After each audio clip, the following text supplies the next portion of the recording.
Dans le Japon ancien, on avait coutume de frapper le kodo, le tambour de guerre. C'était une façon de libérer les esprits pour qu'ils marquent les frontières du territoire. Plus le rythme du kodo résonnait au loin dans les campagnes, plus s'affirmait la puissance du seigneur. Le pays est alors déchiré par des guerres incessantes que se livrent les riches propriétaires terriens et pour lesquels ils rassemblent des hommes d'armes issus de la noblesse. On les appelle les samouraïs.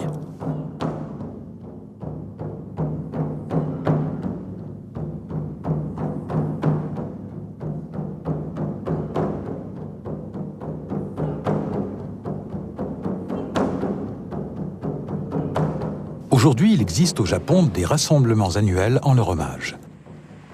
Venus de tout le pays, les descendants de ces guerriers, mais aussi des anonymes, se retrouvent comme ici à Soma.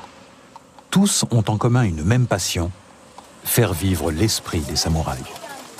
Pour cela, ils se réunissent dans le respect du Bushido, en japonais, la voie du guerrier.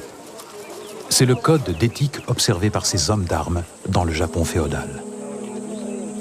À l'instar des codes de chevalerie de l'Europe médiévale, le Bushido était fondé sur des vertus, la sagesse, la bienveillance, le courage, la loyauté et surtout la fidélité absolue au souverain à qui le samouraï vouait sa vie. Ce code était destiné à régler selon l'honneur le comportement du guerrier sur le champ de bataille, de façon à ce qu'il préserve sa maîtrise intérieure. Un samouraï ne pouvait conserver sa dignité qu'en respectant ses règles.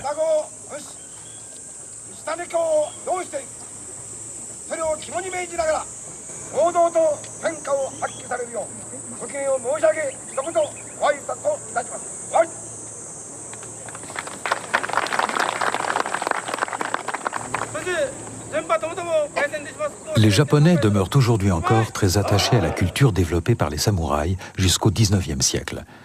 C'est ce que constate l'historien Kohei Irie, professeur à l'université de Tsukuba.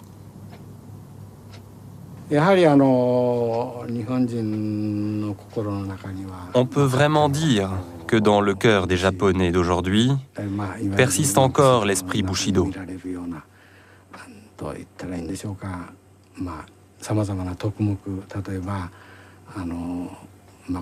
Cet esprit Bushido se traduit par un culte de la vertu, de la vérité et de l'honneur.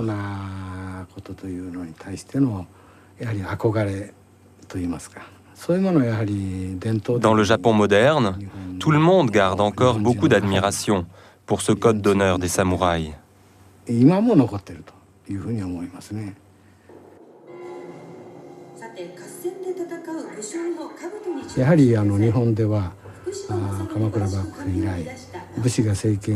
Les guerriers étaient avant tout des militaires qui n'avaient que la culture des armes. Pour maintenir leur pouvoir, ils comprirent que les armes seules ne suffiraient pas.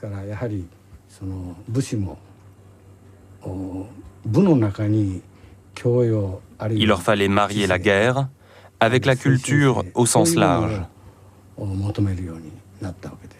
C'est pourquoi les guerriers ont décidé d'introduire des notions comme l'intelligence et la spiritualité dans leur art du combat. Ainsi, parallèlement à l'art de la guerre, ils se sont intéressés à acquérir une culture générale, faite de littérature, d'art et de religion.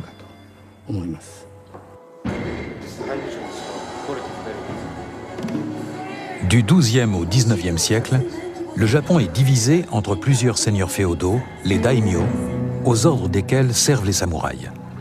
En 1192, un de ces seigneurs prend le pouvoir et devient un chef militaire omnipotent, le shogun. Il parvient à réunifier le Japon et installe le siège de son gouvernement suprême à Kamakura.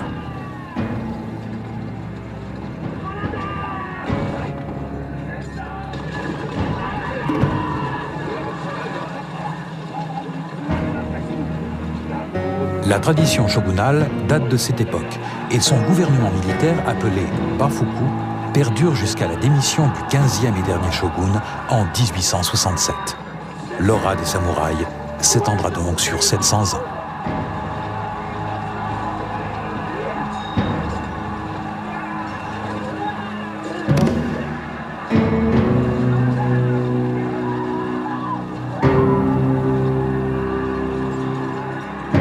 La dernière grande bataille fut celle de Sarashino, où pour la première fois furent utilisés des fusils. Elle a été souvent reconstituée pour le cinéma. Cette bataille marqua le début d'un changement irréversible. Après plusieurs siècles d'isolement, le Japon est obligé de s'ouvrir au monde extérieur. À la faveur de l'ère pacifiée de Edo, cette évolution inéluctable précipite le déclin de la société guerrière.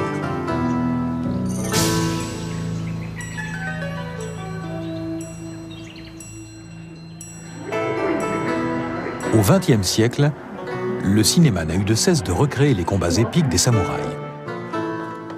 Le Jidaigeki, genre cinématographique qui rassemble les films historiques sur ce thème, est devenu avant même la Seconde Guerre mondiale essentiel dans le cinéma japonais. C'est un des noyaux de la production commerciale. Le grand public, friand de ces films populaires, les appelle chanbara, les films sabres, et leur réserve toujours un accueil enthousiaste. Les acteurs retrouvent les mêmes gestes qu'effectuaient les samouraïs avant d'aller au combat, comme le maquillage ou la coiffure du chignon, le chonmage, symbole de l'honneur du guerrier. Ces préparatifs leur permettaient d'apparaître à leur ennemi sous leur meilleur jour. Les longs métrages où les acteurs s'illustrent dans de magnifiques scènes de combat sont innombrables.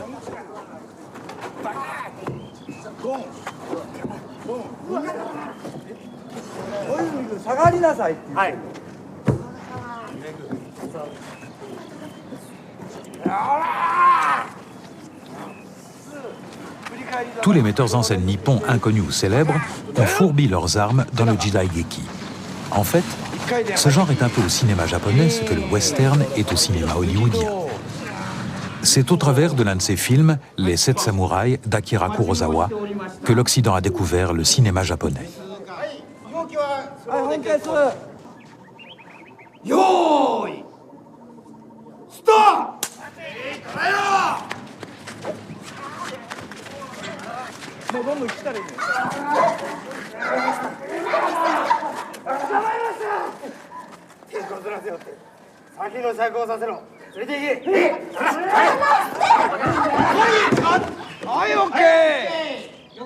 Dans chacun de ces films, l'art du combat du samouraï est magnifié. Son sens de la stratégie, sa maîtrise sur lui-même et sur l'esprit de son adversaire sont exaltés.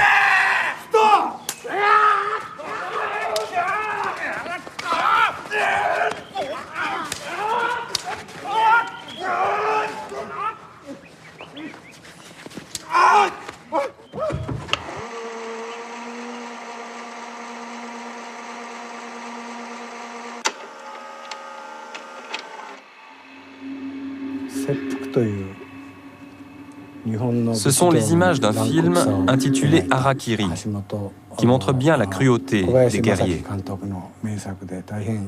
Ce chef-d'œuvre a été réalisé par Masaki Kobayashi. Cette séquence illustre parfaitement ce qu'était un duel entre deux samouraïs.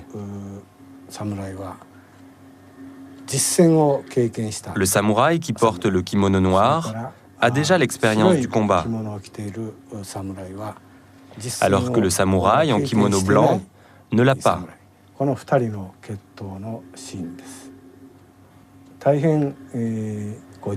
Cette scène de duel entre ces deux samouraïs est très réaliste, car on sent bien le poids du katana dans leurs mains.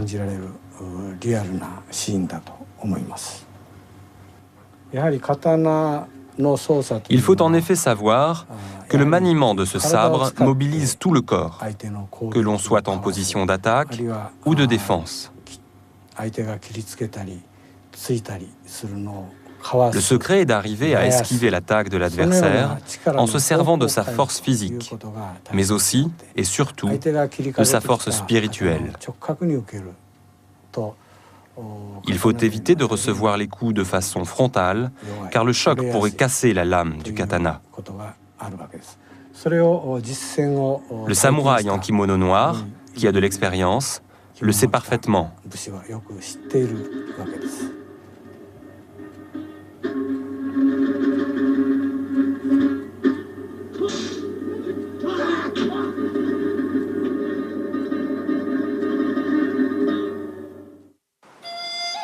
Nous sommes à Seki, un village de forgerons qui remonte à l'époque de Kamakura, du nom de la ville où s'établirent les premiers shoguns. Depuis des générations, on fabrique ici les lames pour les armes les plus nobles, notamment le katana, le sabre du samouraï, symbole de sa puissance et même de son âme. La fabrication du katana est un art véritable. C'est même un rituel au caractère sacré qui ne peut être pratiqué qu'à l'intérieur d'un temple. À Seki, ce rituel est réservé à quelques élites, dont Katsuo Kato. Dans l'atelier, lui seul connaît les secrets de fabrication du katana. Comme les quelques autres maîtres de forge de Seki, ce sont ses ancêtres qui lui ont transmis le savoir. 3 apprentis triés sur le volet l'aident dans sa tâche.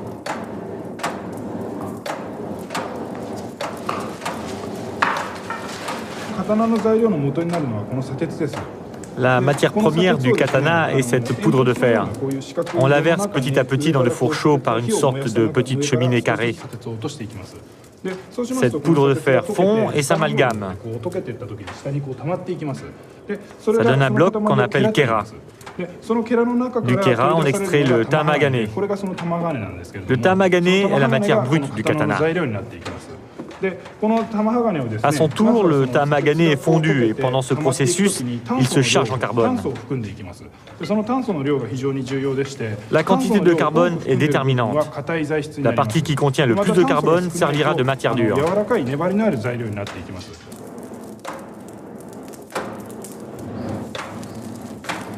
Le procédé est long et minutieux. L'artisan s'efforce au préalable d'aplatir le métal. Il le fait chauffer et le trempe dans l'eau à de multiples reprises jusqu'à obtenir différents segments. Les morceaux sont ensuite classés en fonction de leur teneur en carbone, donc de leur qualité. On chauffe à nouveau, on étire le morceau, puis on le coupe et on le plie en deux. L'opération est répétée encore et encore, jusqu'à 15 fois pour chaque morceau.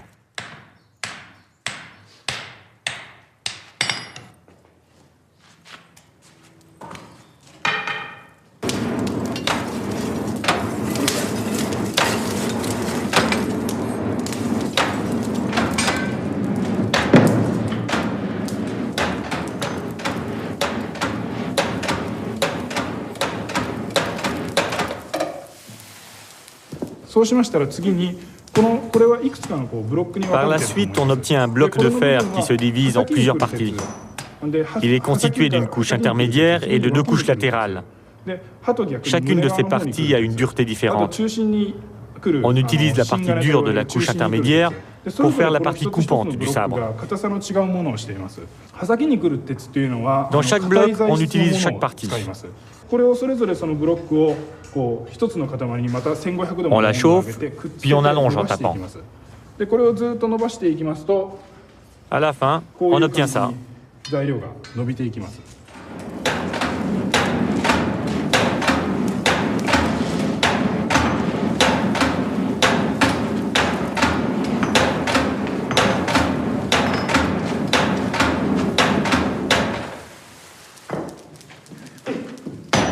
Chaque année, avec l'aide de ses apprentis, Katsuo Kato fabrique un nombre limité de pièces. 24 katanas seulement sortent de son atelier. Et il faut 20 jours pour forger chaque arme. Car aujourd'hui encore au Japon, le katana est une arme sacrée.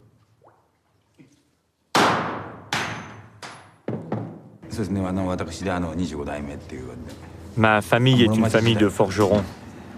Je suis la 25e génération. Nous remontons à l'époque Muromachi.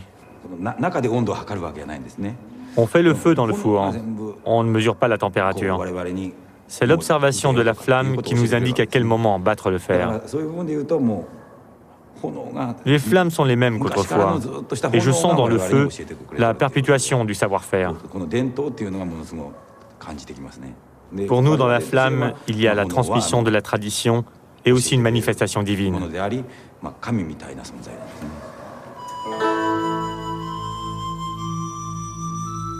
Le katana était le symbole de la vaillance et de la loyauté du samouraï. Il était l'objet d'un véritable culte. Le guerrier qui perdait son sabre ou dont la lame se cassait perdait son honneur.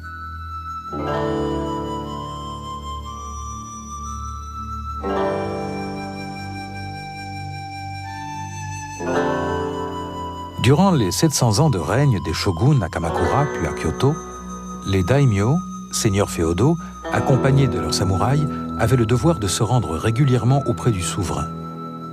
Ces voyages imposés permettaient au shogun de maintenir son emprise.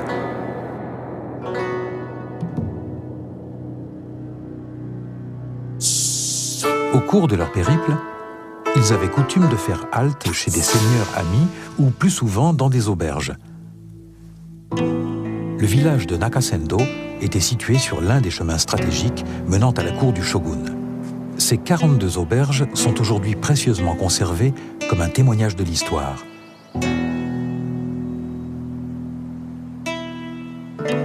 Il faut dire que des tractations importantes avaient lieu au cours de ces haltes. Des informations circulaient, des marchandises aussi, et les auberges apparaissaient dans le Japon féodal comme de véritables plaques tournantes. C'est d'ailleurs ce que montrent les recherches d'Hiroshi Ogasawara, docteur en histoire médiévale. Il nous invite à le suivre dans une de ces auberges dont l'accès était strictement réservé aux samouraïs.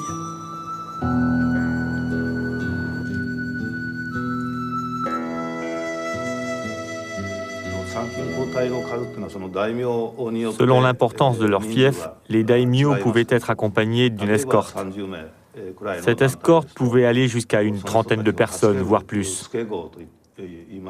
Lorsqu'ils arrivaient, les villageois venaient à leur rencontre pour les aider à porter les bagages et s'occuper des chevaux.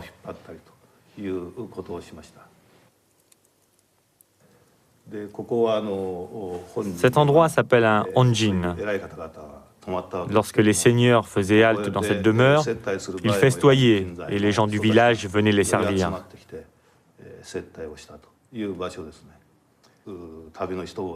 Il y avait beaucoup de femmes qui servaient les voyageurs dans ce onjin. C'était un endroit réservé aux privilégiés. Il y avait beaucoup de demeures comme celle-ci.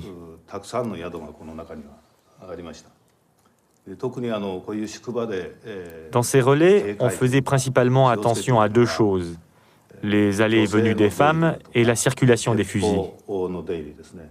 En effet, c'était l'époque des guerres entre seigneurs pour la possession des terres. Et dans ces auberges, on voyait les femmes d'un mauvais œil, car elles servaient souvent d'informatrices. Quant aux fusils, ils faisaient leur apparition comme instrument de guerre efficace. En conséquence, on surveillait de près les mouvements des uns et des autres. Le samouraï était essentiellement un homme d'action, mais son quotidien était marqué par certains rituels immuables, comme la cérémonie du thé. Elle est pratiquée dans les milieux cultivés japonais dès le XIIIe siècle et s'avère indissociable de la calligraphie et de l'arrangement floral que l'on pratique dans le calme et la concentration.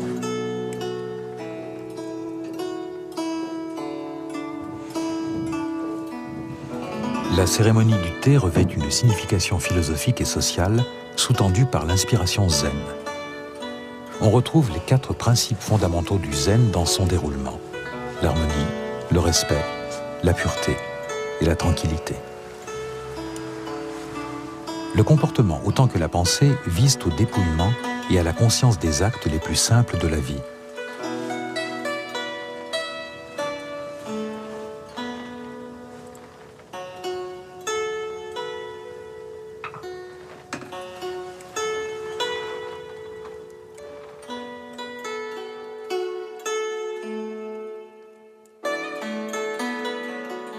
La voie du thé, ou sado, recèle la quintessence même de l'âme japonaise. C'est dire l'importance de cette tradition réservée à des initiés. Chaque chose, chaque geste dans sa sobriété reflète la fragilité des choses ici-bas. Chacune doit donc être choisie avec soin, en fonction de l'esthétique.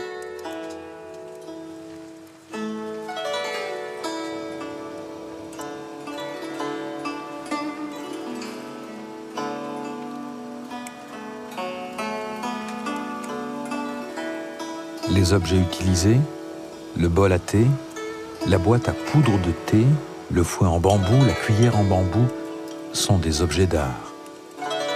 Les gestes de la préparation obéissent à une discipline particulière et codifiée, et le comportement des invités est strictement défini.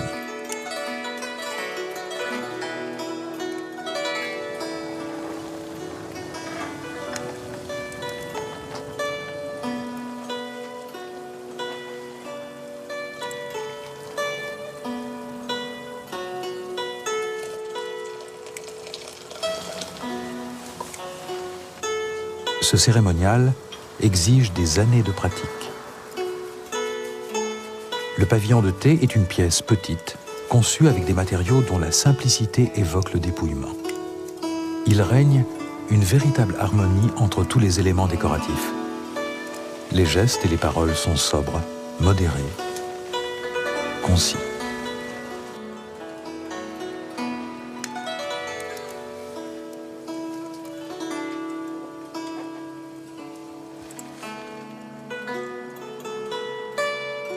Cette cérémonie était très prisée par les samouraïs, dont la vie était imprégnée d'un profond sens du dépouillement.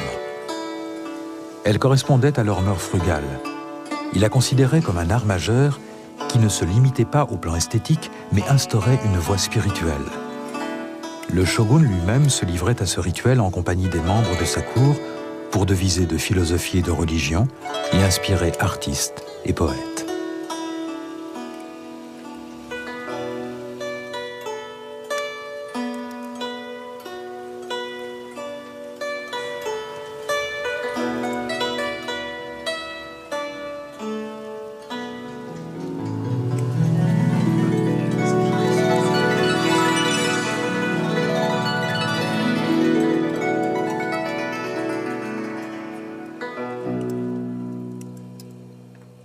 L'autre fondement essentiel de la culture des samouraïs puisait sa source dans la tradition martiale. Les luttes nombreuses et sanglantes ont favorisé l'éclosion d'un nombre impressionnant de techniques de combat individuelles.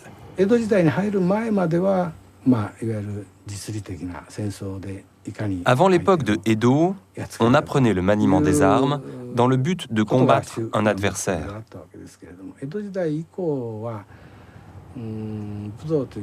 Après cette période, et jusqu'à nos jours, le Budo est surtout devenu un instrument d'éducation.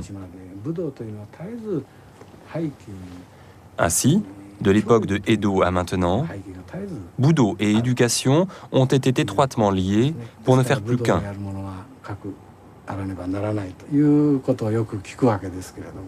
Autrement dit, les arts martiaux ont servi de cadre pédagogique pour modeler, pour former des citoyens modèles.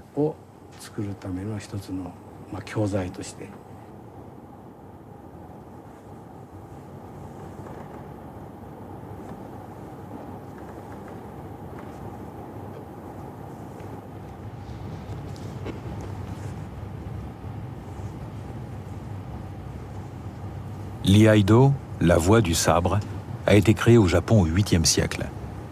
C'est un héritage qui imprègne la culture des Japonais comme une force intérieure inscrite jusque dans leur gène. On en a enseigné diverses formes jusqu'au XVIe siècle dans de nombreuses écoles, et à partir du XVIIe, elle s'est imprégnée de la philosophie zen. C'est à cette époque que la voie du sabre a été réservée exclusivement aux samouraïs.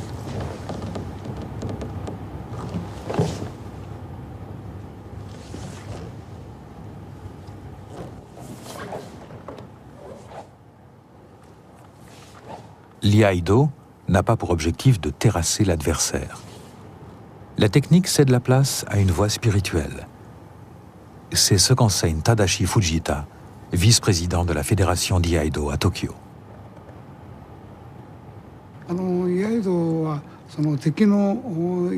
Toute la difficulté de l'iaido consiste à se placer sous la lame de l'adversaire, mais sans lui porter de coups ni en recevoir de lui, évidemment. En effet, si on porte un coup ou si on en reçoit un, on est perdant dans les deux cas. Nous avons une expression qui dit « rengainer le sabre ». Quand quelqu'un rengaine son sabre, cela signifie qu'il déclare forfait, qu'il abandonne. De nos jours, il n'y a plus de combat au sabre. Pourtant, on utilise cette expression pour dire qu'on a gagné le duel. Dans le kendo, on a un adversaire réel en face de soi et un seul.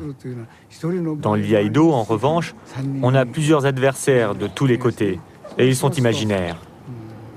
Par exemple, quand on a deux adversaires, un devant et un derrière, c'est par la concentration et le sixième sens qu'on peut combattre le premier et laisser le deuxième en attente.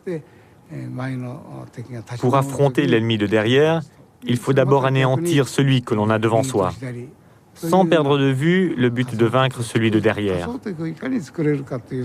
C'est le même principe pour les adversaires qui seraient sur la gauche et sur la droite. Gérer le maximum d'adversaires par l'esprit et les vaincre tous, tel est le but de cette discipline.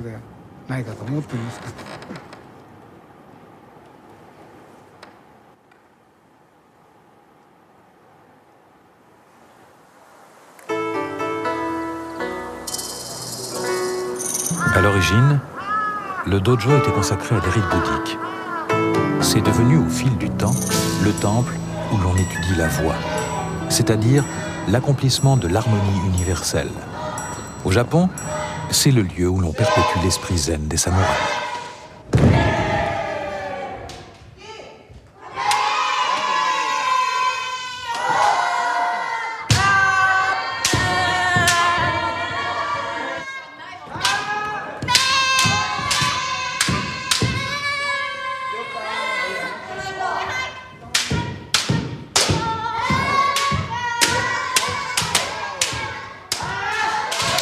Aujourd'hui encore, les sports de combat sont des écoles de sagesse, un art de vivre à part entière.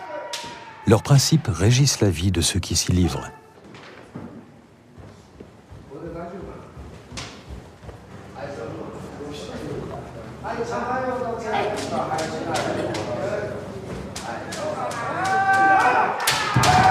Le kendo est l'art du katana. C'est un art spectaculaire qui se pratique avec des sabres de bambou ou de cuir que l'on manie des deux mains.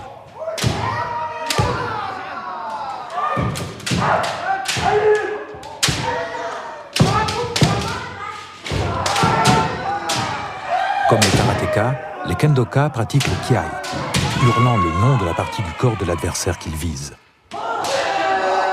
Le kendo peut être dangereux. C'est pourquoi les pratiquants se parent de véritables armures.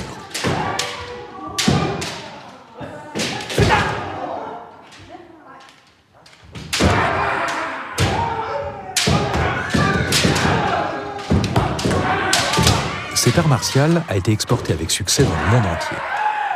Il a même été source d'inspiration pour des créateurs de tous ordres.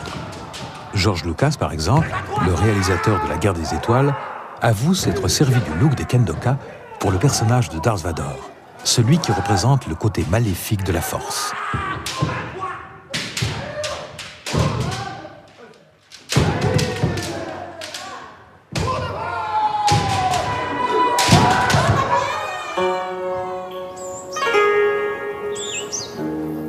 Au même titre que l'art martial, le jardin japonais est destiné à inspirer la sérénité. C'est un lieu de contemplation et de méditation. Sous l'influence du bouddhisme zen, il devient à l'orée des temples un jardin sec où les cascades sont des rochers bleutés, l'onde et les vagues, du sable et du gravier.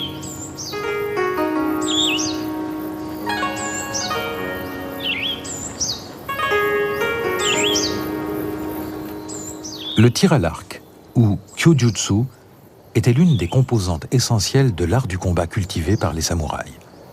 Mais le tir lui-même n'était que l'aboutissement d'une longue préparation intérieure de l'archer qui devait purifier son esprit.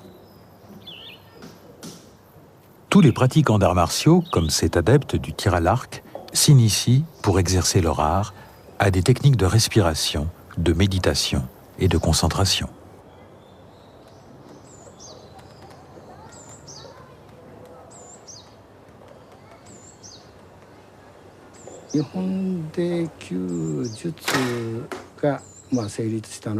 Au Japon, la reconnaissance du tir à l'arc en tant qu'art est postérieure à l'époque de Nara. Le kyujutsu, qui est à l'origine du kyudo, avait intégré de nombreux éléments de la philosophie chinoise. Le kyujutsu présente deux caractéristiques fondamentales. Tout d'abord, un caractère rituel, un cérémonial qui était pratiqué par la haute société. D'autre part, une technique de tir sur une cible. Cette technique de tir sur une cible s'est systématisée à partir du XVe siècle, voire après le milieu du XVIe siècle. On ne sait plus très bien.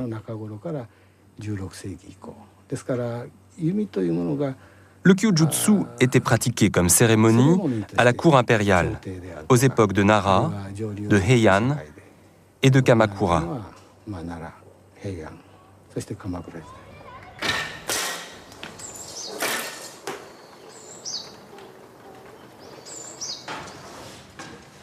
Aujourd'hui, ce sont les étudiants qui pratiquent le plus cet art.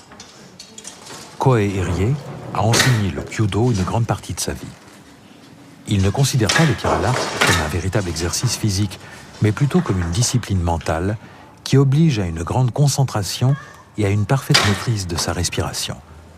En période d'examen, c'est également un exutoire pour tous les étudiants qui s'adonnent à cette pratique.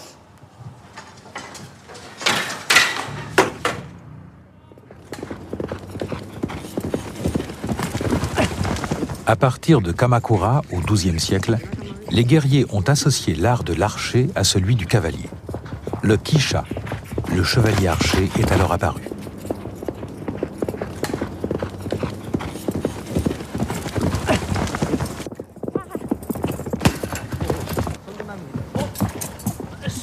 Aujourd'hui, seule une élite pratique encore cette discipline qu'on appelle le yabusame.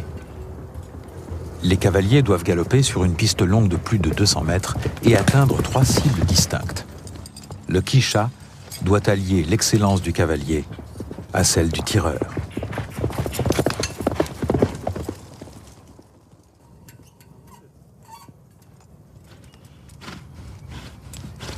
Dans ce pays surpeuplé où la place est rare, seule une caste très riche peut s'offrir le luxe de monter à cheval.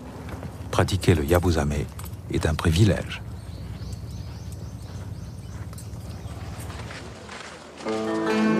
Aujourd'hui, le yabusame est couramment pratiqué lors de grandes cérémonies shintoïstes où la paix et la prospérité sont célébrées. La fête s'ouvre par une procession solennelle précédée par un prêtre sur un cheval blanc, symbole de pureté. Suivent les pratiquants vêtus d'une tenue traditionnelle à la façon des samouraïs.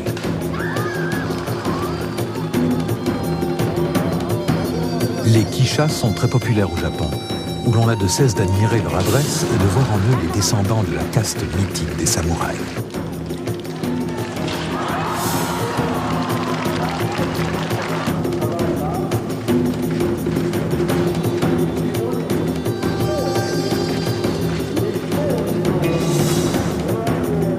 Dans les veines de certains d'entre eux coule le sang des grandes familles de guerriers.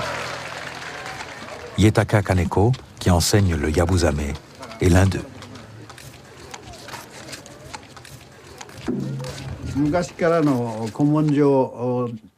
D'après les textes anciens et la tradition orale, la distance sur laquelle devaient galoper les yabusame était comprise entre 217 et 250 mètres. Autrefois, on utilisait la longueur d'un arc comme unité de mesure. Ainsi, entre deux cibles, il devait y avoir quelque chose comme 35 à 36 arcs. Cela représente une distance d'environ 60 mètres. D'autre part, entre le cheval et la cible, il devait y avoir entre 3 et 5 arcs, ce qui donne une distance de 6 à 10 mètres.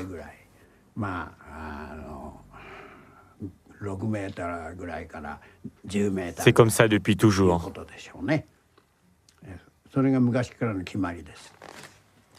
Grâce à sa réputation de maître de yabusame et ses connaissances sur l'histoire des samouraïs, Yetaka Kaneko a souvent été sollicité par le cinéma japonais.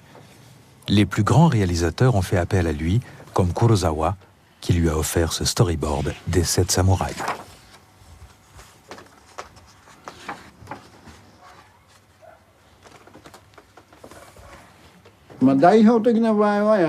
J'ai participé à différents films de Kurosawa, dont Les 7 samouraïs, Le château de l'araignée et La forteresse cachée. Voici l'acteur Toshiro Mifune. Après le tournage du film Les 7 samouraïs, Mifune est devenu mon élève. Il voulait apprendre à monter à cheval. Il a beaucoup pratiqué l'entraînement équestre à Gotenba, au pied du mont Fuji. À cette époque, il y avait beaucoup de figurants qui savaient déjà bien monter à cheval. Mais le problème, c'était que certains montaient avec une selle occidentale, qui, même s'ils savaient bien monter, ne rendait pas la même chose qu'une selle japonaise. C'est pour cette raison que M. Kurosawa avait beaucoup de difficultés à tourner les scènes de combat à cheval. En effet, ceux qui montaient avec une selle japonaise avançaient sans problème et ensemble. Mais ceux qui montaient avec une selle occidentale, et c'étaient les plus nombreux, avaient un mouvement différent, presque instable, dès qu'ils devaient porter l'armure. Cette différence d'allure posait un vrai problème à M. Kurosawa.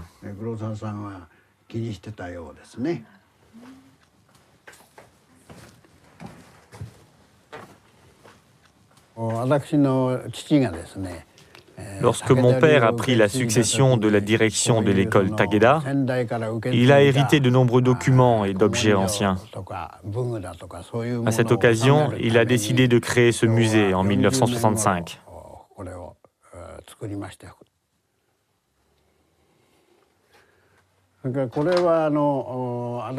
Lorsqu'un de mes ancêtres a offert des terres à l'empereur, celui-ci lui a offert cette armure en remerciement.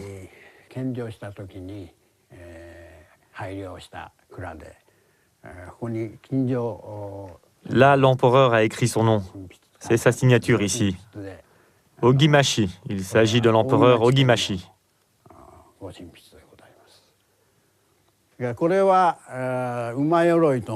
Ça s'appelle un umayoroi. C'est une armure de cavalier faite en peau.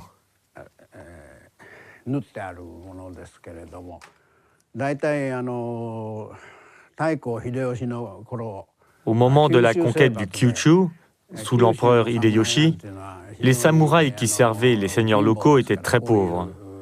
Ils n'avaient vraiment pas de moyens.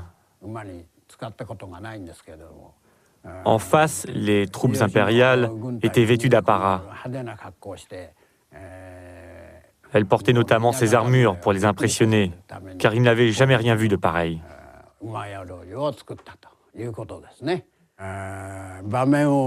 Ça s'appelle un bamen. C'est un masque brillant qui représente une tête de cheval. On la mettait aux montures pour leur donner l'air de fantôme.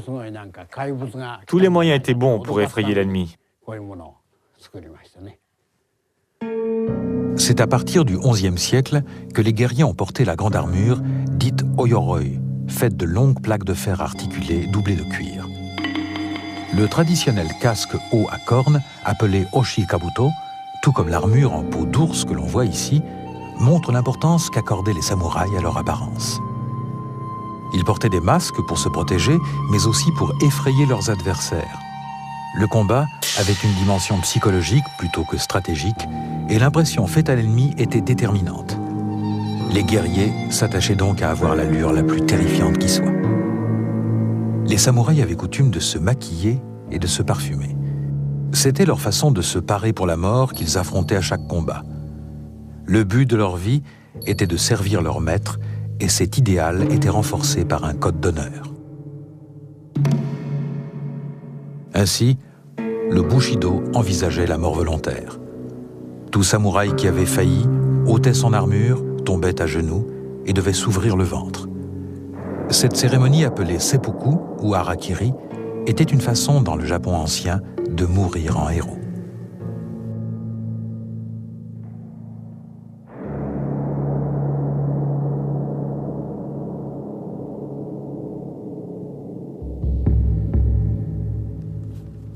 Aujourd'hui, ils sont des centaines, voire des milliers, à tenter de ressentir ce souffle héroïque. Pour cela, ils revêtent les armures de leurs ancêtres. Malgré les apparences, elles sont faites pour être enfilées rapidement et ne pèsent pas plus d'une dizaine de kilos. Différentes parties métalliques s'adaptent à chaque partie du corps.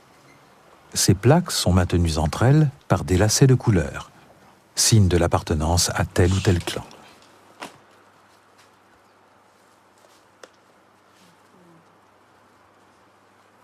Les armures souples permettaient une grande liberté de mouvement. Leur aspect et leur matière ont évolué en fonction des types de combats. lutte d'archers, duel au sabre, corps à corps ou affrontement à l'arme à feu.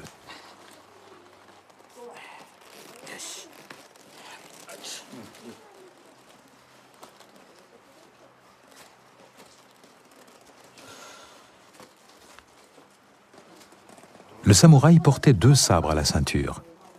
Le katana, le sabre long, et le wakizashi, le sabre court.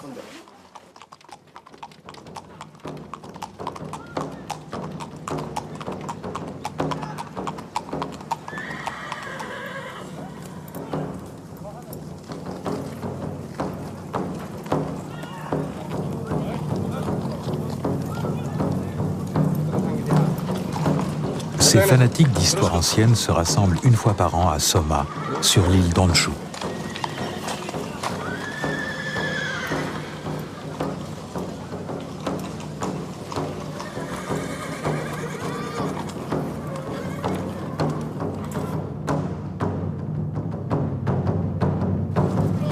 Ils connaissent par cœur les techniques de combat transmises de génération en génération et destinées à neutraliser l'adversaire. Il faut briser son rythme, le dérouter, s'allier le soleil qui doit toujours être derrière soi ou à sa droite. Tous les participants sont censés incarner les valeurs de leur héros, un sens aigu et vrai de ce qu'est le courage, l'esprit d'audace et la maîtrise de soi.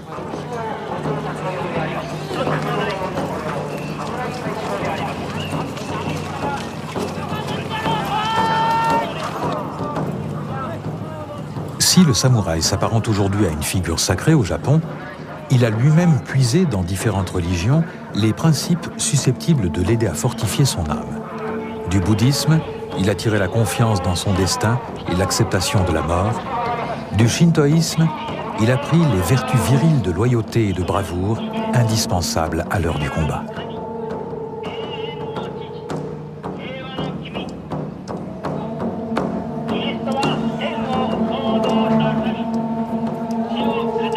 Aujourd'hui, les participants ne sont pas là pour se battre.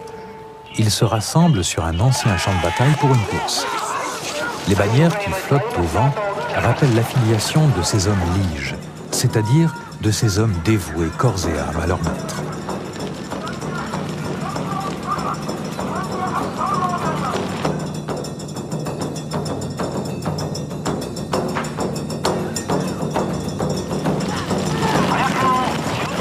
C'est quasiment en transe que les cavaliers s'adonnent à la course et retrouvent le sens du défi que cultivaient leurs ancêtres.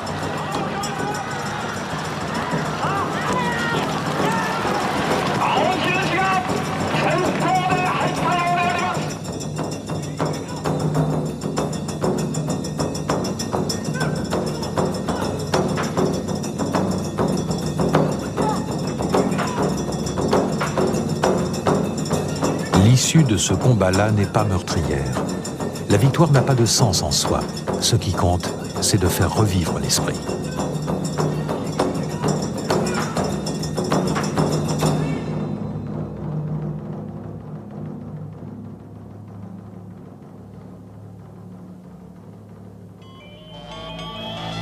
Dans le Japon contemporain, urbanisé et modernisé à outrance, les valeurs chevaleresques ne rencontrent pas un grand écho auprès des jeunes générations.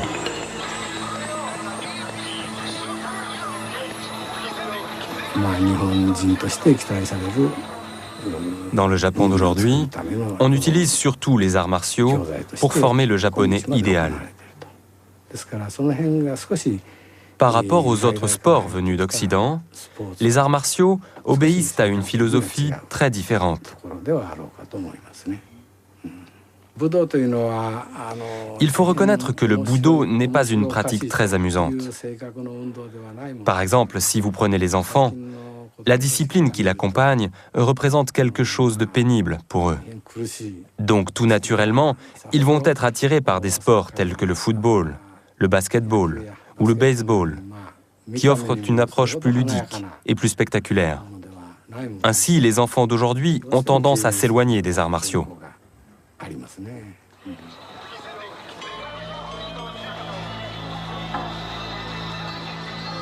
Le déclin du Budo est amorcé au Japon, et les arts martiaux ne font plus autant d'adeptes. Dans des disciplines comme le judo ou le karaté, les athlètes consacrés sont le plus souvent d'origine occidentale.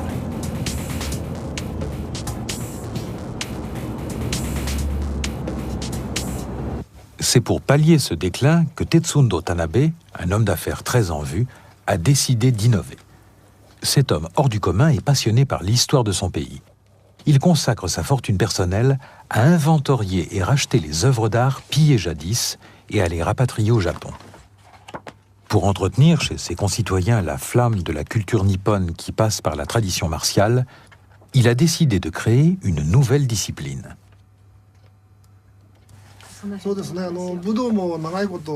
Je m'intéresse aux arts martiaux depuis toujours. Le dojo où je suis entré à l'époque pratiquait des arts martiaux anciens qui datent de l'ère Meiji, comme le kendo, le tir à l'arc ou le javelot. On y enseignait beaucoup de disciplines différentes. J'ai même pratiqué plusieurs types d'iaido.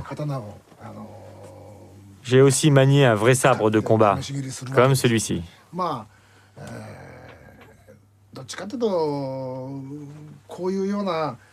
Comme je trouvais les arts martiaux vraiment formidables, je me suis demandé comment je pouvais contribuer à la diffusion de cet aspect de la culture traditionnelle japonaise à travers le monde. C'est comme ça que j'en suis arrivé à inventer le Chambara.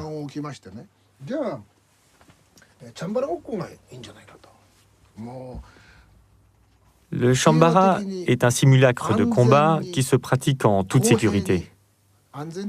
Il y a 3 avantages à ce concept. Il est sûr pour les personnes de tous âges, il est pacifique pour tous, et enfin, il se pratique sans contrainte. On gonfle ce sabre pneumatique en caoutchouc. Il se plie quand on donne un coup, et donc il n'est pas dangereux. Et en plus, il fait un bruit extraordinaire. C'est ça le Chambara, un sport pour le monde entier. Notre slogan, le Chambara, c'est le sport des samouraïs.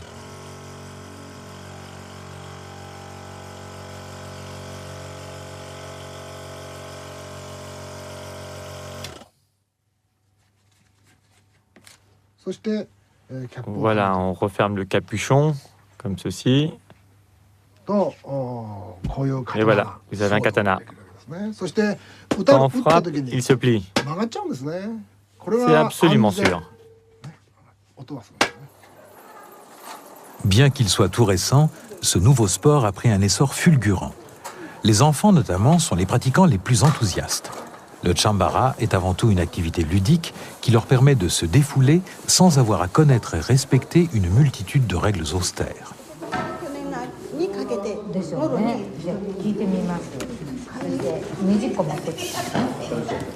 Ils peuvent pratiquer dès les premiers cours.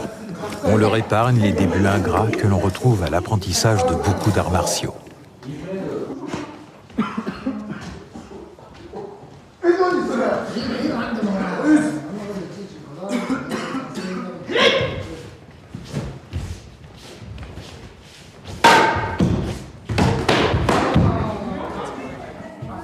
Pour les enfants, la tenue est libre, ou presque, car des protections sont nécessaires.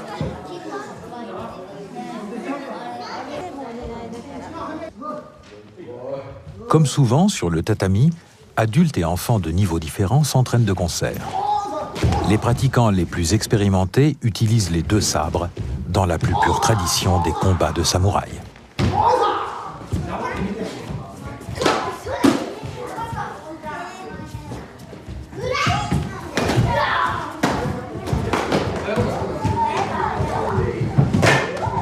La notion de jeu est dominante.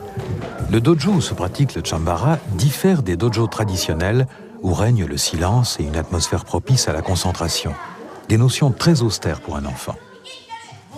C'est sur ce constat, à la fois réaliste et moderne, que s'est fondé Tetsundo Tanabe en créant le Chambara, au risque d'être pris à son propre piège.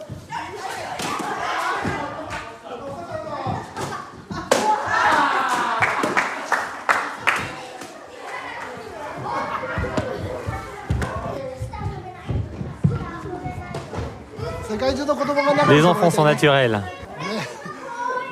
C'est bien de les voir s'amuser comme ça. Ça les défoule.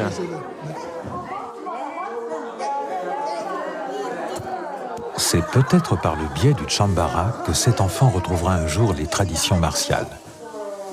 Il ira alors puiser sa force dans des racines qui remontent au Japon ancien, à la rencontre de guerriers d'un autre temps.